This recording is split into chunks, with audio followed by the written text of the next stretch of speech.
Hello, folks. We are back to Wrestle Rewind. Apologies, but let's go ahead and start off with the review for NXT Gold Rush Night 1. So we open things up with a tag match, playa. Holla, holla. And this one is a mixed tag team match for the Lucha Libre AAA mixed tag team titles as the defending champs, the NXT North America team, you might as well call them Team Canada 2025.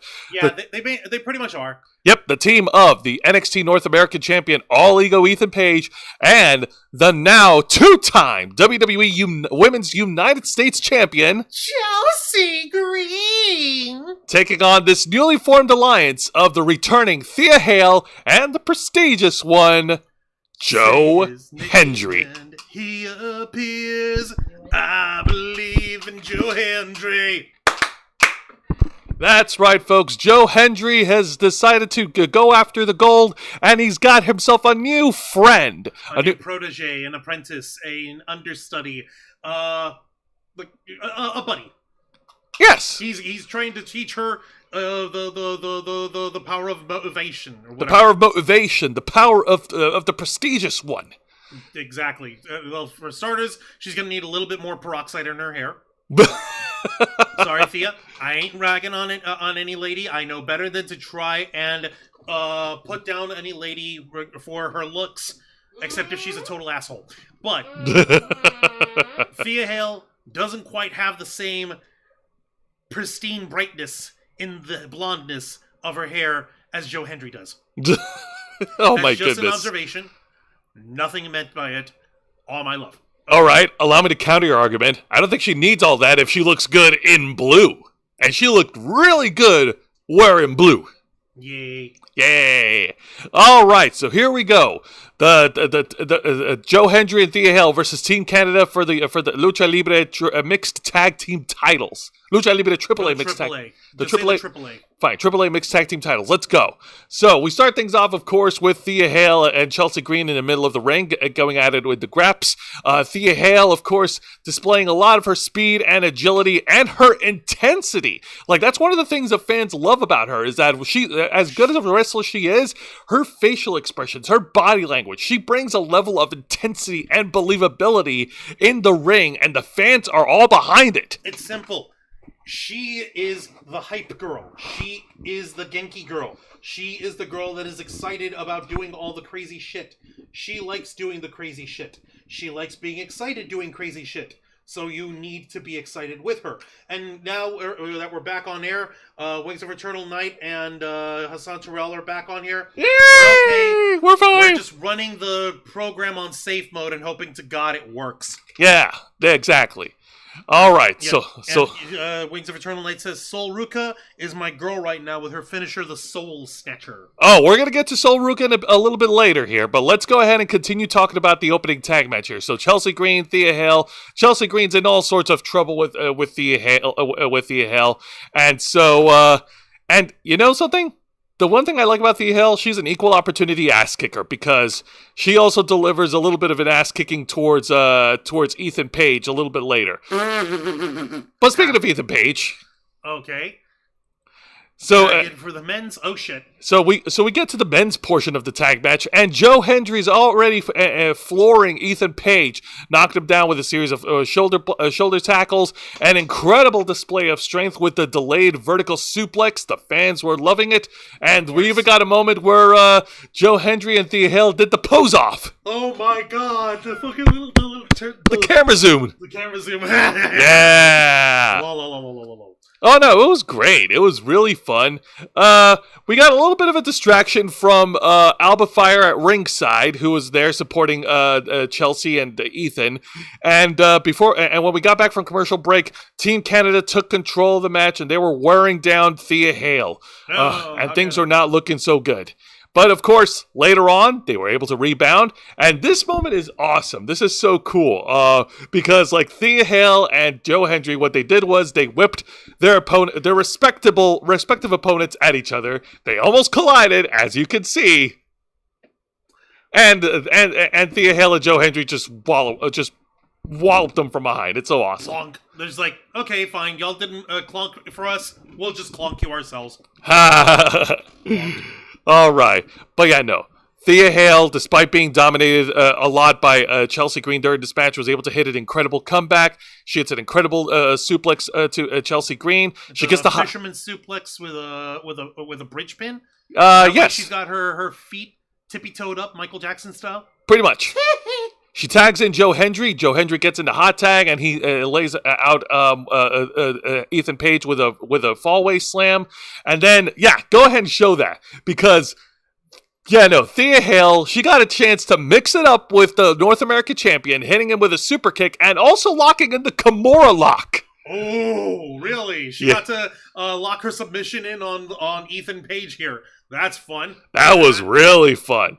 Now, while the men were brawling outside of the ring, Thea Hale and Chelsea Green were the only ones left in the ring, and it looks like Thea Hale had this match won. But then once again we got another distraction from Ethan Page and Alba Fire ringside, which allowed Chelsea Green to hit the unpretty her to pin and win for her team, and you can see the champs celebrating with all the gold. Your winners, and still the AAA Mixed Tag Team Champions, All Ego Ethan Page and Chelsea Green. Okay, so this match sounds like it was fun as hell. It was. K-Storm is looking to strangle me for doing the Chelsea Green call. I mean, hun, it's a rule. If you introduce Chelsea Green, the first time you introduce her, you've got to introduce her the way Samantha Irvin used to. The only reason why I did it the second time is because they queued me up. True. All right. So we got to see Thea Hale shine. We got to see her mix it up with the ladies and with the guys. Joe Hendry carried himself. Chelsea Green carried herself. Ethan Page carried herself. Everybody did their job just right. Nobody overstayed their welcome. And like I mentioned last week, since this entire program... Excuse me. Careful. I just inhaled some saliva. So ladies and gentlemen, if you please, would you turn your attention to me?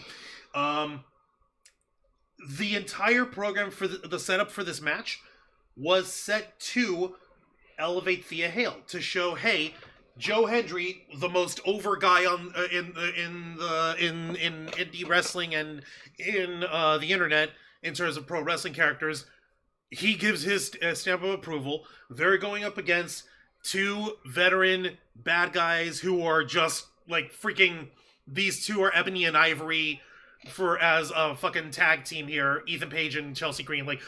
They play off of each other's egos and no pun intended. They play off each other's egos. They play off of each other's characters perfectly in the most, like, oh, I want to strangle these two chicken shits way you can imagine, which is awesome.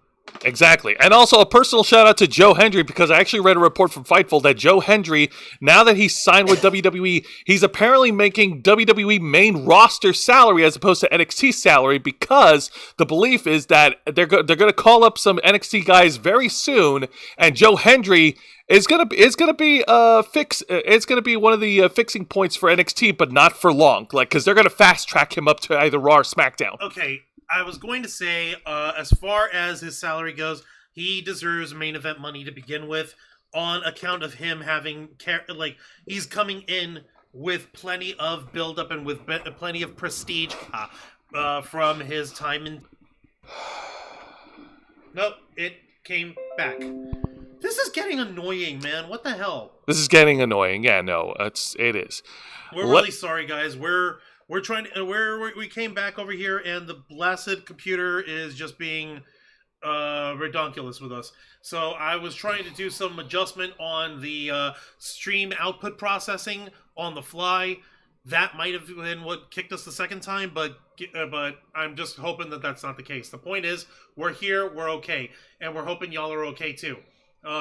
we're going to go ahead and continue with Gold Rush. All right, so the exciting match of the night is a one-on-one contest for the NXT North American Championship. Wait, which North American Championship? The Women's North American Championship, as the defending champion, the Glamour, Blake Monroe, defends the championship against Sol Ruka. Holy shit. Now, the story behind this is that Sol Ruka, unfortunately, following up from her knee injury that was sustained on SmackDown weeks ago in the tag match, Sol Ruka had to, she didn't exactly relinquish the NXT Women's North American Championship, but Zarya defended it on her behalf and lost to Blake Monroe.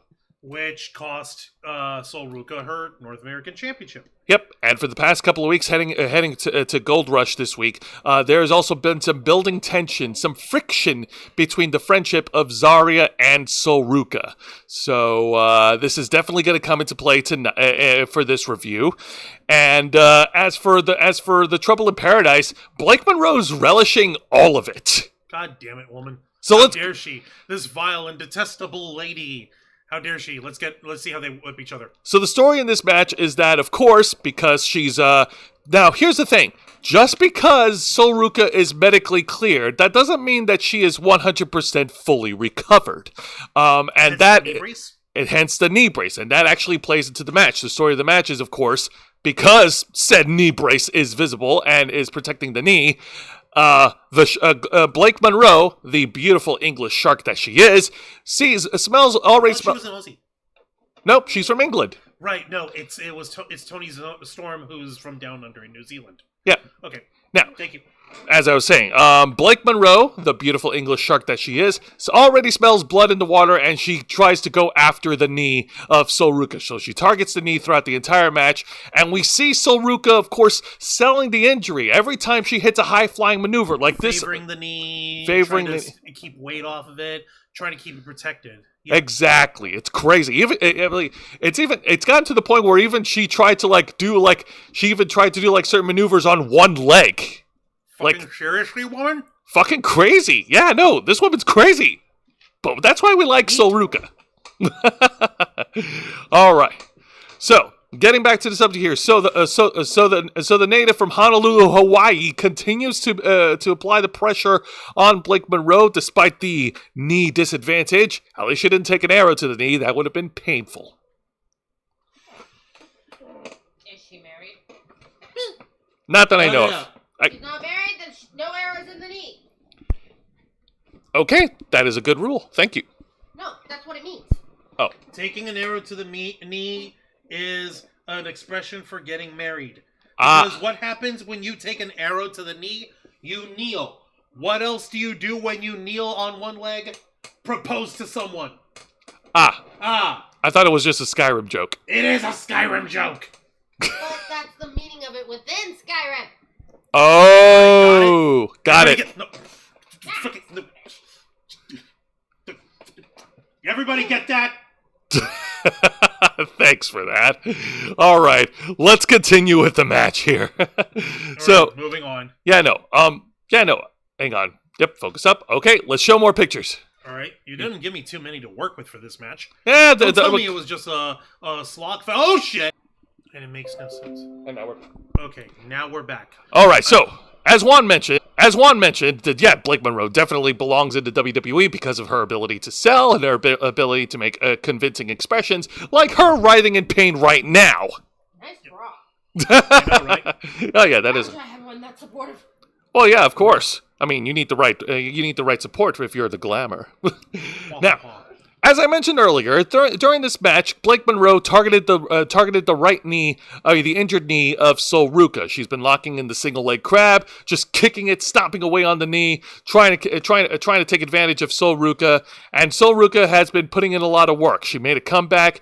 There was a point where they brawled at ringside, and Sol Ruka did an incredible What she did was she ran at ringside. She ran up the steel steps and did a moonsault on one leg and knocked out Blake Monroe.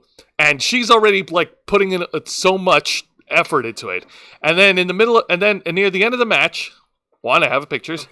All right. Yeah. No, I was gonna say this move sounded awesome. What the hell? Yep. like I said here, she locks into this is the single clamp that she locked in earlier. But as we get to the match finish, she locks in the STF submission hold. But wrenching that leg a little bit more, she removes the knee brace from it, and Zarya at ringside, she's just panicking, she's just going frantic, she doesn't know what to do. So Sol Ruca does not tap out. Sol Ruca did not pass out. But Zarya saved her friend by throwing in the towel. Wait, she had a towel on her? Zarya grabbed the towel from somewhere ringside and she threw it in to stop the match. Oh, that's gonna piss off Sol Ruca so bad. Oh my God, no. Awarding the victory to the champion. Your winner and still the NXT Women's North American Champion, Blake Monroe. Oh my Lord, she's gonna be so pissed. She was so pissed, wasn't she? She was pissed off at Zarya. Sol Ruca was so pissed, wasn't she? They had a spat about it backstage. Like they showed a photo where Sol Ruca was like recovering, and these two just went at each other. They didn't fight, but they were just arguing. Like, no, motherfucker, I was trying to save your skin. I was this close from taking the championship back. What are you doing? You took it my chance away from me. You're already injured. You were going to be hurt. Rada, rada, I'm trying to look out for you. Rada, rada, rada, rada, rada, rada. Pretty much. Meanwhile, Blake Monroe, being the mean girl, bad bitch in the corner, just smirking. Exactly. She's doing the Morticia smirk with a cup of tea or whatever the fuck. Yep, she's celebrating with herself, and her. Sorry, I was trying to find the equivalent of me, myself, and I, but I can't do that. Herself, and her. Yeah, something like that. I don't know. Okay. Thank you, Hassan Terrell and Wings of Eternal Night and Mr. Quake. Nice build-up. Let's see here. Yes, again, Yahoo. Is that Vicente Guerrero? Vicente saying, speaking of English Brits, looking at her cage match, I saw that Alex Windsor is from England. Never knew Lita had relatives in the UK. Ha, ha, ha, ha, ha. All right. Now, like I said, there were 4 matches advertised, and this next match, and all the matches really hit it. Like, there were no crap. Well, actually, before we get to the match, let's get to the televised segment here. And it is an in-ring promo segment featuring the return of the ruler, the conqueror, the mountain you cannot climb, the bringer of war, the great Obafemi, and the NXT champion, Absolute Ricky Saints. Okay, so they're chewing each other out. Obafemi wants the gold back. He wants the gold back. He made and the way he hyped himself up got the crowd on his side. Like, he pretty much said everything. Like, he said, the ruler, the conqueror, the bringer of war, Daddy is home, and the fans popped for that. Like, Daddy's home.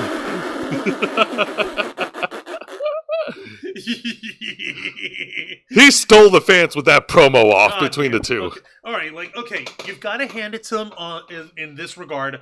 Obafemi isn't 100% the greatest talker.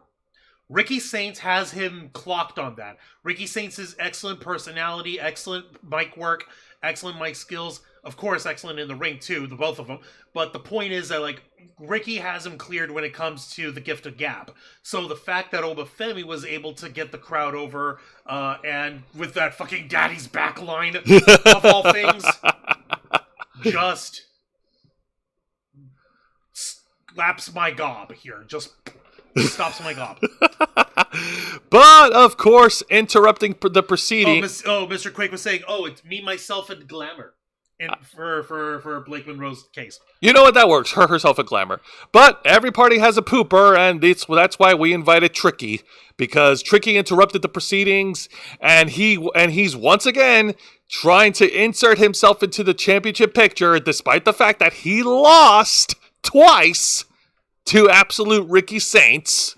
One question. What's up? That's all pyro smoke and stuff, right? That's just that's just lighting. Stage lighting? Yeah, it's just stage lighting. Okay, I was going to say, when the fuck did Trick Williams joined the Brood. No. No. He ain't about that smoke. You sure about that? I mean, like, that'd be fucking funny. Like we could have Trick Willie the fucking coming in Blackula style. What the fuck? If he did that, then I would have far more questions than he would have answers. Like, yo, where did this come from? Why are you fanging and banging with Gangrel all of a sudden? Fanging and banging. Don't tell Lash Legend. Fanging and banging. Oh my god. Thank you. All right, so but Trick Williams got a little taste of his own medicine because one wrestler who was blindsided by Trick got his payback, and that was, of course, Miles Bourne. 2 weeks ago, Miles Bourne was ambushed by Trick Williams with a steel chair. You remember while they were brawling, just to fuck with each other. And now Miles Bourne is getting his payback. So, sorry, Trick, you're gonna have to go to the back of the line. But in the meantime, hey, somebody wants a piece of you, and it ain't your girlfriend. Ah, poopy. Okay, so all right, so like, thank you, Miles Bourne's like, who the fuck invited you, Trick Willie? Get the fuck out of here! Like, motherfucker, get to the back of the line where you belong. You learn your freaking place, you trash. As in, like, buddy, if this ain't telling us that, like, no, you go to the back of the line. We're making sure that you're still relevant, but you're not in the title picture right now, pal. It's all about rotating the roster. It's all about keeping opportunities fresh and shit. You'll get your chance again. In the meantime, shut your bitch ass up. Exactly. Girl wannabe looking motherfucker. Wow.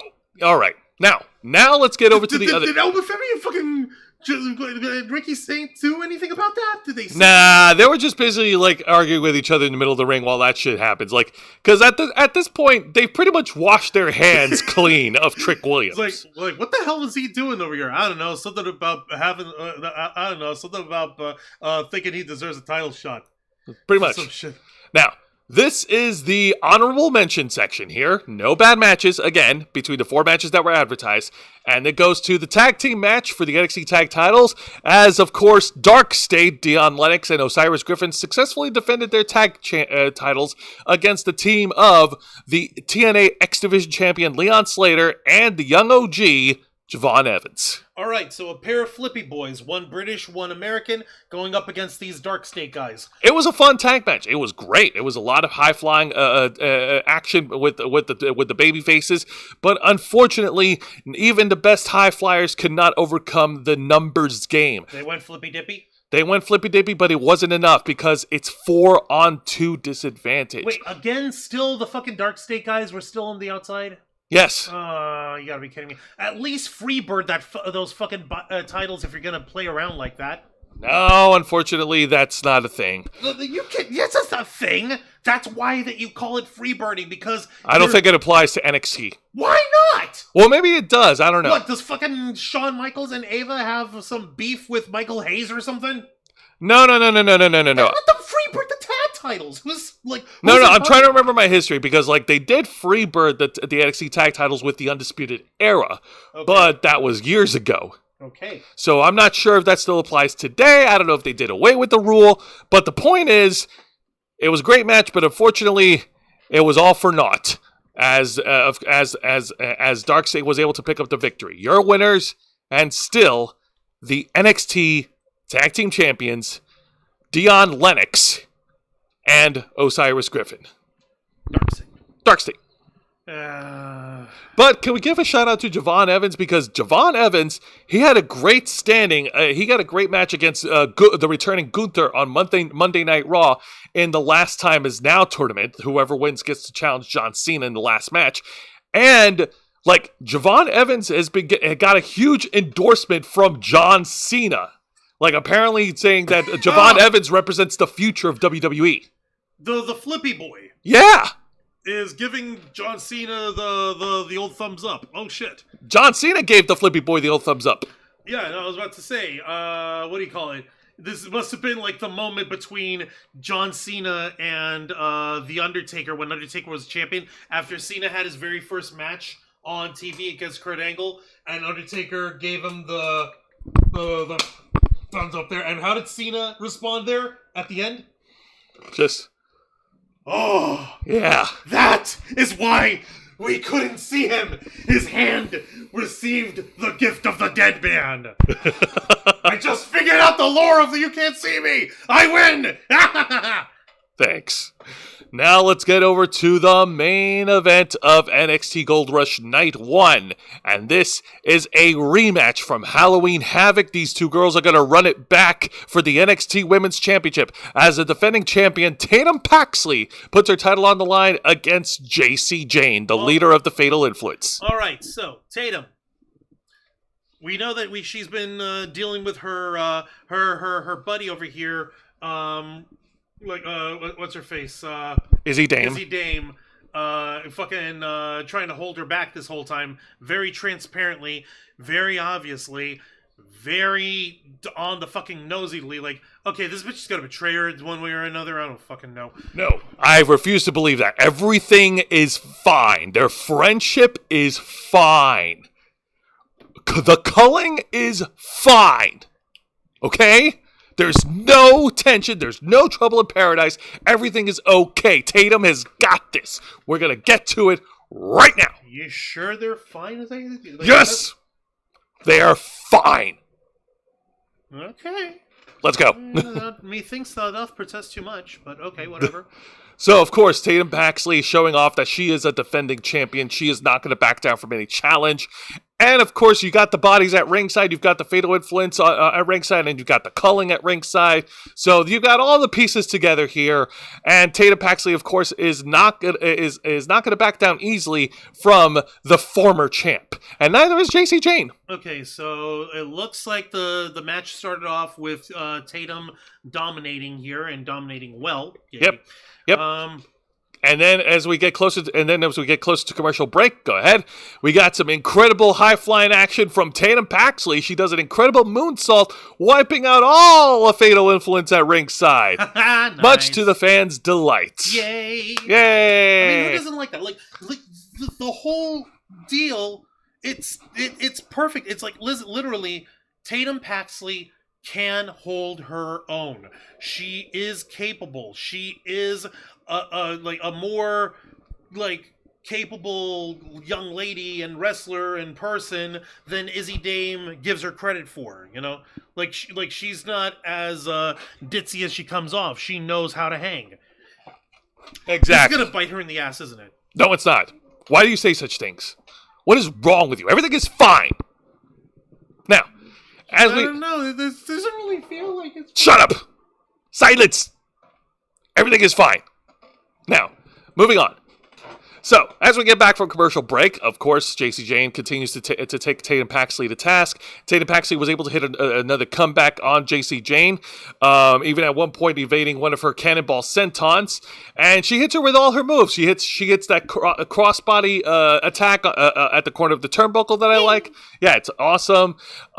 She hits a facebuster knee smash, which is also cool, and even at one point during the match, her best friend, Izzy Dame, just to show that she cares about show that she cares about the champion, she slides in the steel chair, and she's urging Tatum Paxley to use the chair to win. But Tatum Paxley refused. She doesn't want to win like that. She wants to win the right way, without cheating, without the chair. And Izzy Dame, the best friend, she understood. She understands well. She didn't fucking understand at all, did she? Shut up! So as we get closer to the finish, JC Jane, of course, she doesn't have a moral conscience, grabs the NXT Championship herself. She tried to use it to cheat. Tatum Paxley tries to roll her up, but only got a 2 count. And then we get to the finish as JC Jane argues with the referee about the belt. Like, Tatum Paxley, she was thrown out of the ring by JC Jane when she kicked out, and when Tatum tried to get back into the ring, she was blocked by Sean Spears and Nico Vance, the two guys of the culling. And then she was taken out by Izzy Dame. She was taken out by Izzy Dame. Okay, nothing is fine now. So after that, JC Jane hits the rolling encore to pin and win. Your winner. And now, 2-time NXT Women's Champion, JC Jane. Wow. Who could have possibly predicted this? And, of course, the show closes off with the Cullen getting back into the ring and Izzy Dame screaming into Tatum Paxley's ear. What the fuck, man? You're supposed to be friends. Are you kidding me? What are your thoughts? Jose, this wasn't just telegraphed from a mile away. They sent a freaking save the date for this fucking angle. They sent fucking the message by carrier pigeons, by smoke signals, by fucking, I don't know what else. They sent it via Morse code. They sent it using a Navajo code talker and sending you the decrypting code for it at the same time. They sent it via missing children's ad on the side of milk cartons. They sent that on billboards. They skywrote that shit in like every major language in the world. They had it in English. You had it in French. It was written in stone. It was prophesized. It was on the Rosetta Stone. Okay. It was inscribed upon the Rosetta Stone. Yeah, Juan's got a point. This shit was telegraphed from a mile away, and we knew it was coming, but it happened.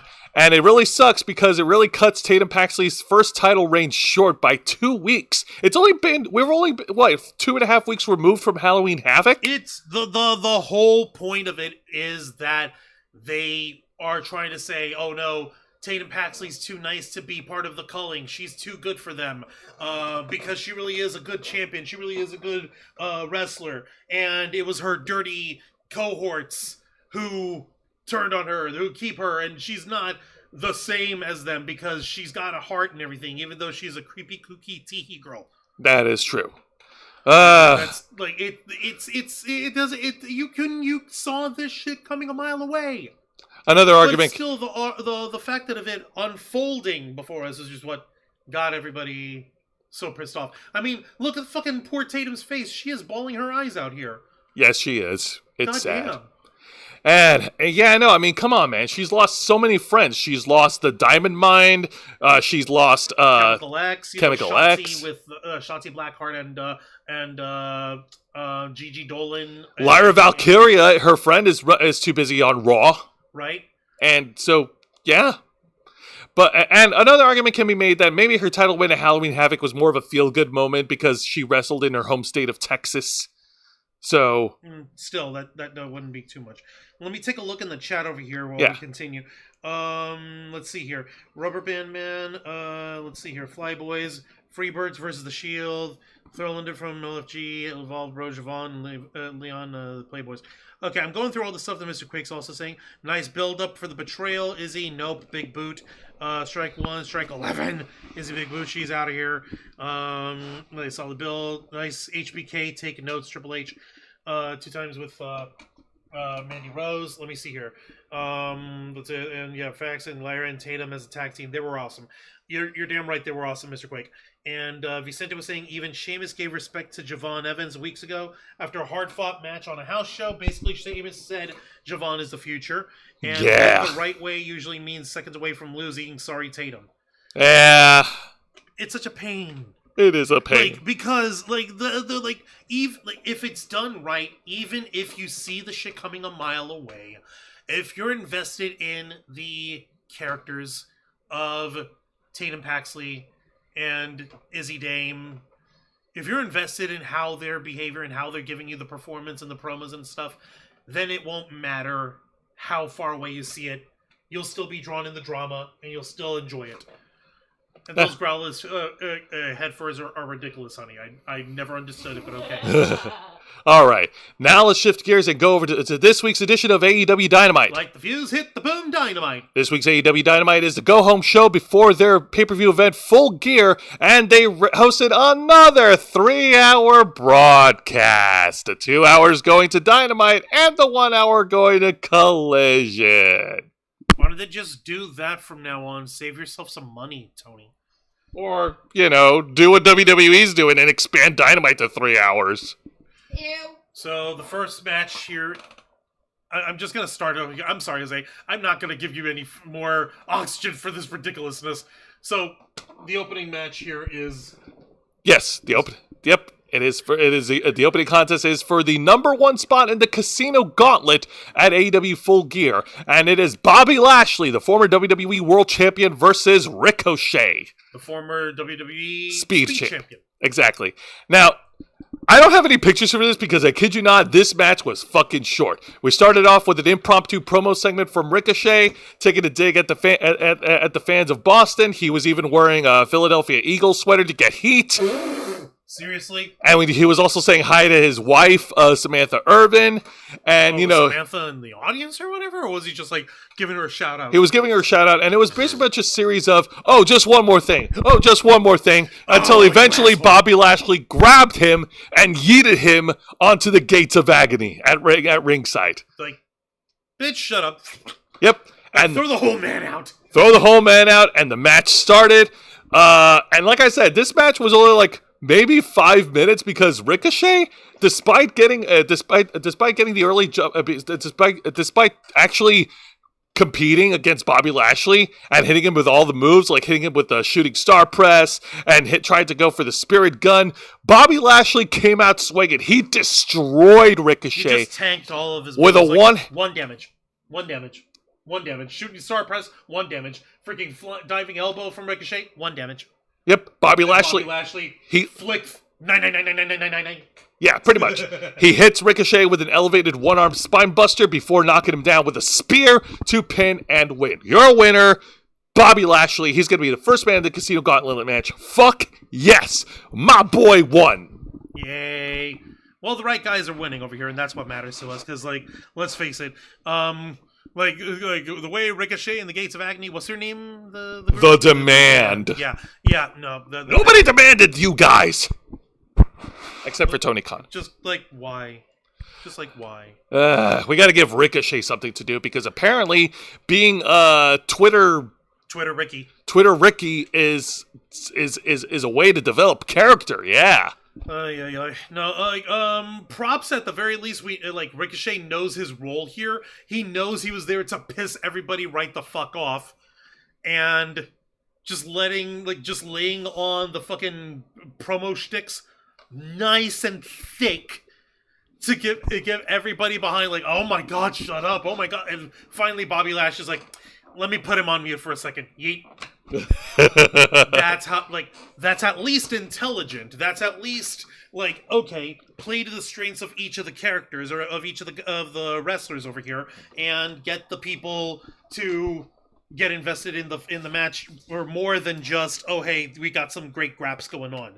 Have people invested in for, oh hey, this guy pissed me off because he wouldn't shut the fuck up, and the other guy just threw his ass out and tanked all his moves. I like the other guy. More of this, please. It's rudimentary professional wrestling psychology. I flunked enough psychology courses in college to know what I'm talking about. This is how you build a match psychologically. Jesus Christ, what is wrong with people? This works. More of this, please. Oh no, Juancho, this isn't just rudimentary psychology. It's the Hurt Syndicate doing business. Ha! All right, Get the fuck out of here. Let's go ahead and get to the exciting match. You know I'm right. You fucking dork. I'm sorry. I still like the Hurt Business. I thought it was a crime that WWE split them up. But anyways, what do you know? What can you do? But now let's get to the exciting match of the night, and this is the semi-main event for the Dynamite portion of the 2-hour broadcast. Sorry, I'm not going to be reviewing Collision. Go fuck yourselves. And the semi-main event goes to the women's tag team match, and it is part of the tournament quarterfinal for the women's world tag team titles, as the team of Timeless Toni Storm and Mina Shirakawa, who are now called the Timeless Love Bombs, even though I would have personally gone with Timeless Lovers, but no, you don't want to crib